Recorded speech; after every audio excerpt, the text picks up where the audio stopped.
शफीउल्लाह जान साहब, मैंने बहसियत वज़ीर इत्तलात, आपने इसमें कुछ चीज़ों की बारे में क्लैरिटी ली होगी, वजाहत ली होगी, क्योंकि आप ख़ुद कानूनदान नहीं है, तो I give you that benefit of doubt कि ठीक है, शायद आपकी नज़र से हर चीज़ ना गुजरी हो। और एक बात जो मैं शायद ज़ाती तौर पर जानता हूँ कि आपको, क्योंकि ख़ुद थोड़े से कैजुअल रहते हैं, आप कोई प्रोटोकॉल शोटोकॉल और गाड़ियाँ गुड़ियाँ कोई इतनी ख़ास को आपको शौक़ नहीं है, तो आपको शायद लगा कि आपके बाकी कोलीग्स जो असेंबली के हैं उनको भी कोई इतने ज़्यादा शौक़ नहीं होगा।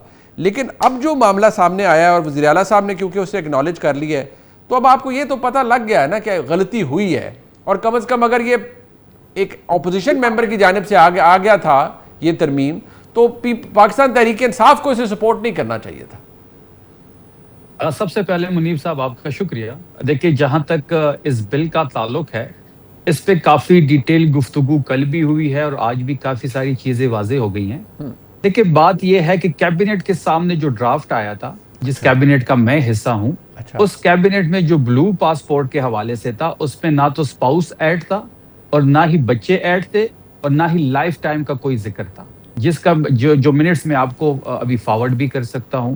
और कैबिनेट ने वही चीज अप्रूव की जो 1988 के एक्ट में ब्लू पासपोर्ट के हवाले से है। अच्छा, जब ये चीज असेंबली भेजी गई जी, असेंबली में हमारे जो रुकन है पीपल्स पार्टी के, जिसके फुटेज शायद आपने अभी चलाए भी हैं, गुंडी साहब, उसने वहां पे अमेंडमेंट पेश की। अमेंडमेंट जो है वो हाउस के सामने रखी गई और वहां पे पास हुई।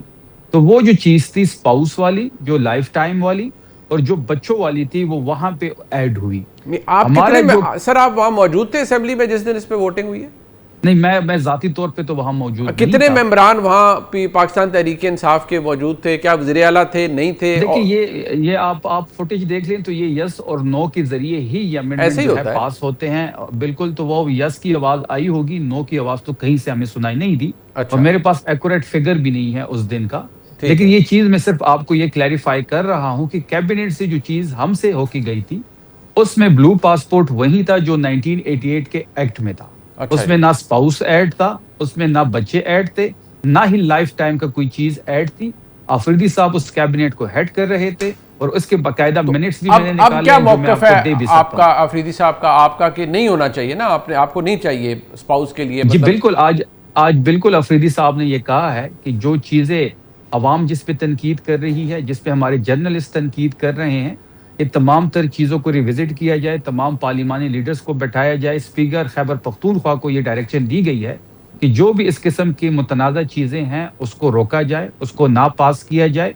और जो चीज़ें कैबिनेट से होकी गई हैं वो भी आप रिव्यू कर लो। जो चीज़ अमेंडमेंट के बाद ऐड हुई है, ये तमाम जो चीज़ों कैबिनेट में आया था उसमें ये जो जुडिशल इख्तियार आपको मिला हुआ था, ले लिया इस कानून के तहत, अब तो वो एक्ट है ना कि ये जस्टिस ऑफ पीस वाला, इसकी कोई ये था उसमें शामिल, आपकी नज़र से गुजरा था या ये भी नहीं था?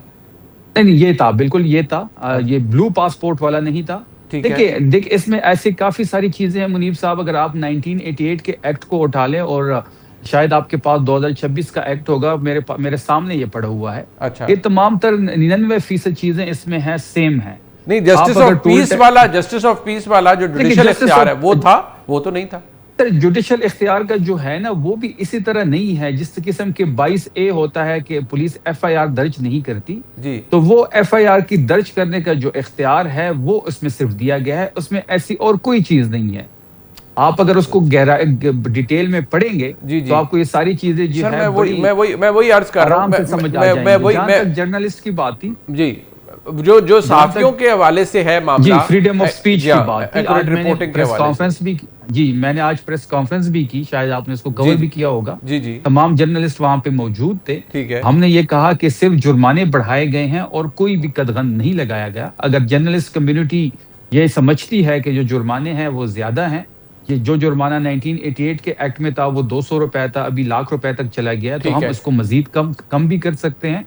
और जो उनके मशवरे होंगे वो भी हम ऐड करेंगे। अच्छा, उनकी मंशा के साथ समझ आ गई, चीजें तय की जाएंगी। ये जो एक और बता दीजिए मुझे, इससे पहले कि मैं दीगर हमारे मौजूद मेहमानों को शामिल करूं, ये जो टोल टैक्स वाला बात है, मुझे पता है ये अभी इसका हिस्सा नहीं है, लेकिन बहसियत पाकिस्तान तहरीक इंसाफ, बहसियत उसके एक मेंबर के और एक सूबाई वजीर के, एक मेंबर सूबाई असेंबली के, दिल मानता है कि ना दें आप 540 रुपए आपके मेंबरान सूबाई असेंबली मोटरवे का टोल प्लाजा या कोई भी किसी पुल का टोल जो है वो ना दें? देखिए मुनीब साहब, मैं बिल्कुल आपकी इस बात से एग्री करता हूं। अगर आम आवाम दे रही है तो हम सबको देना चाहिए, पर ठीक ये रूल सबके लिए होना चाहिए। ठीक है। ये रूल फिर जजेस के लिए भी होना चाहिए, ये रूल सियासतदान के लिए भी होना आई चाहिए, एग्री, ये आई रूल एग्री। फौजी जनरल जो आर्मी की गाड़ियां हैं या पुलिस की जो गाड़ियां हैं उनके लिए भी होना चाहिए।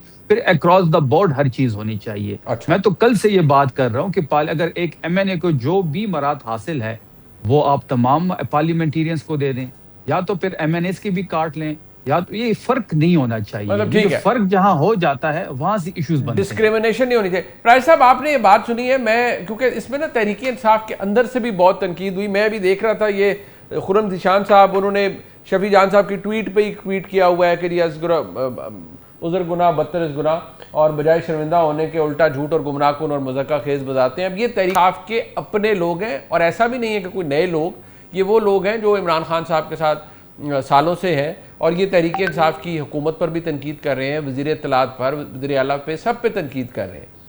लेकिन क्या जो नज़रियात हैं इमरान खान साहब के, ये उससे मुताबिकत रखता है या आपको लगता है उन्हें गलती हो गई, बस वो उस फ्लो में हो गया? अव्वल तो ये भी मेरे लिए एक अचंभे की बात है कि कैबिनेट के सामने जो आया है वो और जो असेंबली में आया उसमें फ़र्क है। बहुत शुक्रिया जी मुझे अपने प्रोग्राम में लेने का। देखिए ना, अब सारा मामला अगर कुंडी साहब पे डाला जाए तो ये भी ज्यादती है, क्योंकि जब सुहेल आफरीदी साहब का इलेक्शन हुआ था तो मैं खुद प्रोग्राम में कह रहा था कि देखें पीटीआई टूटी नहीं है, 92 वोट उनको मिल गए, 91 92 जितने मेंबर थे सब मिल गए। अब अगर अक्सरियत तो पीटीआई की है, कुंडी साहब ने अगर अमेंडमेंट पेश की है तो पीटीआई के मेंबर्स के बगैर वो बिल पास नहीं हो सकता था। और ये बिल इतना छुपा रहा, ना मीडिया के पास आया। बात ये है कि क्या मुकाबला एमएनएस के साथ है कि एमएनएस को मराहत है, वो भी गलत है, वो भी नहीं होनी चाहिए। एक पब्लिक का नुमाइंदा अपने आप को किस तरह एग्जाम्प्ट करे कि वो 2000 रुपए लाहौर जाने के मोटरवे पे टूल प्लाजा के नहीं देगा, जबकि आप जाएंगे, कोई और आदमी जाएगा, मैं जाऊंगा, हमें तो पकड़ के लेंगे हमसे, वरना तो हमारी गाड़ी बाहर नहीं निकल सकती। ये नहीं हो सकता। यानी सिर्फ एमएनए से मुकाबला नहीं है, ये तो पब्लिक के साथ आप डिस्क्रिमिनेट कर रहे हैं बैठ के। लेकिन मेरे लिए ना बड़ी अजीब सी बात है कि जब इस तरह की कानून साजी होती है, इधर असेंबली में, मरकजी असेंबली में, नेशनल असेंबली में जब पर्क्स एंड प्रिविलेजेस बढ़ती हैं तो सारे ही वोट देते हैं उसको। यानी अपनी जब पर्क्स एंड प्रिविलेजेस बढ़ाई जाती हैं, ये नहीं है कि सिर्फ केपी असेंबली में बिल पास हुआ तो बाद में पता चला। और पंजाब असेंबली में भी तो यही कुछ हुआ है। वो जो मलक साहब, स्पीकर साहब, जिसने कहा कि मेरे बगैर कैसे बिल चला गया स्टैंडिंग कमेटी जी को, जी जी जी। और पंजाब में भी कहा जा रहा है कि जी हम इस पे नजरसानी करेंगे। सवाल तो ये पैदा होता है कि ये बिल पहले आए कैसे, ये खामोशी से पास कैसे हो गए। खामोशी से जब पास हो गए, बजाय इसके को इन टोटो इनको विथड्रा किया जाए। अभी भी कहा जा रहा है, जो अफरीदी साहब ने सुबह कहा, अच्छी बात है, लेकिन वो कह रहे हैं कि हम इस पे नजरसानी करेंगे। अब नजरसानी का अमल जब तक मुकम्मल होगा उस वक्त तक तो ये लॉ है ना।